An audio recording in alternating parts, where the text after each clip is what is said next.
Bonjour, dans cette vidéo, nous allons aborder l'interprétation microscopique des réactions chimiques.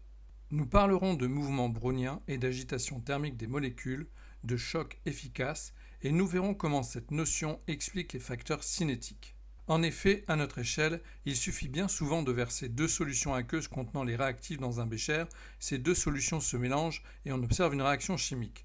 Mais il nous faut regarder à l'échelle des molécules pour bien comprendre ce qui se passe. En 1827, le naturaliste Robert Brown, observant au microscope des grains de pollen en suspension dans de l'eau, constata qu'ils s'agitaient en tous sens. Ce phénomène a été appelé mouvement brownien. La théorie du mouvement brownien fut établie en 1905 par Albert Einstein. Elle s'appuyait sur l'idée que l'agitation désordonnée des grains, représentée par la boule bleue sur l'animation, n'était autre que le résultat des chocs aléatoires des molécules d'eau représentées en rouge sur ces grains. Même si, en réalité, les molécules d'eau sont invisibles car extrêmement plus petites. Le mouvement des grains de pollen est dû au choc avec les molécules d'eau qui s'agitent. Mais pourquoi ces molécules s'agitent-elles ? En fait, les atomes ou molécules d'un corps sont agités d'un mouvement désordonné qui dépend de la température.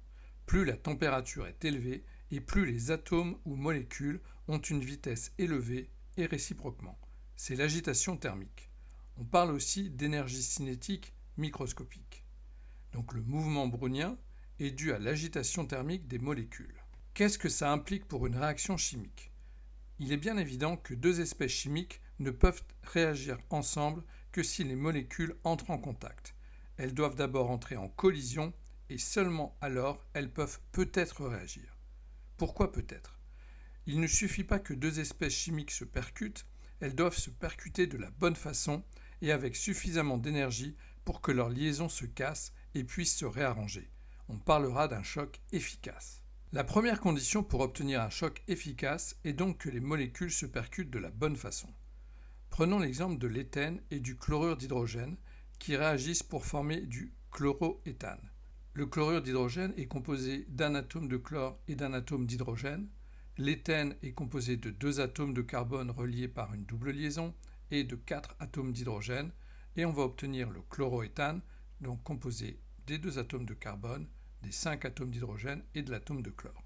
Lors de la réaction, la double liaison de l'éthène doit s'ouvrir, le chlore et l'hydrogène du HCl se séparent et se fixent chacun sur un atome de carbone pour former le chloroéthane. La réaction ne peut avoir lieu que si c'est l'extrémité hydrogène de la liaison HCl qui percute la double liaison carbone-carbone de l'éthane. Pour toute autre approche, les deux molécules ne peuvent pas réagir et vont rebondir l'une sur l'autre. Seule la collision 1 permet donc un choc efficace. En effet, si l'on regarde les trois autres possibilités, la double liaison est riche en charge négative grâce à ses électrons.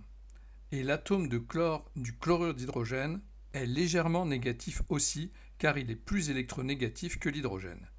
La répulsion fait que les molécules rebondissent l'une sur l'autre, alors que l'atome d'hydrogène de HCl est, pour les mêmes raisons, légèrement positif, ce qui rend possible son interaction avec la double liaison. Vous pourrez regarder ma vidéo sur le mécanisme réactionnel pour approfondir cela. Et même si les espèces chimiques sont correctement orientées, vous n'aurez toujours pas de réaction, à moins que les particules ne se percutent avec un minimum d'énergie que l'on appelle énergie d'activation. C'est la deuxième condition pour obtenir un choc efficace. Si l'on continue avec le même exemple, il faut que l'atome d'hydrogène de HCl percute la double liaison avec suffisamment d'énergie pour rompre les liaisons, ouverture de la double liaison de l'éthène et séparation de l'hydrogène et du chlore qui se fixent chacun sur un carbone. On obtient du chloroéthane. Cette notion de choc efficace permet d'expliquer les facteurs cinétiques que vous avez déjà vus dans le cours de cinétique. La température. Une température plus élevée accélère une réaction chimique. L'agitation thermique des réactifs étant plus grande, il y aura davantage de chocs entre ces réactifs et surtout davantage de chocs avec suffisamment d'énergie pour que la réaction se fasse. Il y aura donc davantage de chocs efficaces par unité de temps, donc la réaction chimique se déroulera plus vite. Une concentration plus grande de réactifs accélère la réaction. Si la concentration des réactifs est plus grande, il y a davantage de chocs, donc davantage de chocs efficaces par unité de temps. La réaction chimique est plus rapide.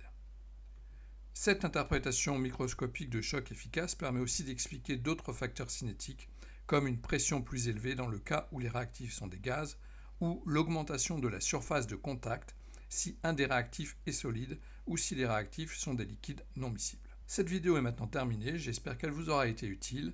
À la prochaine.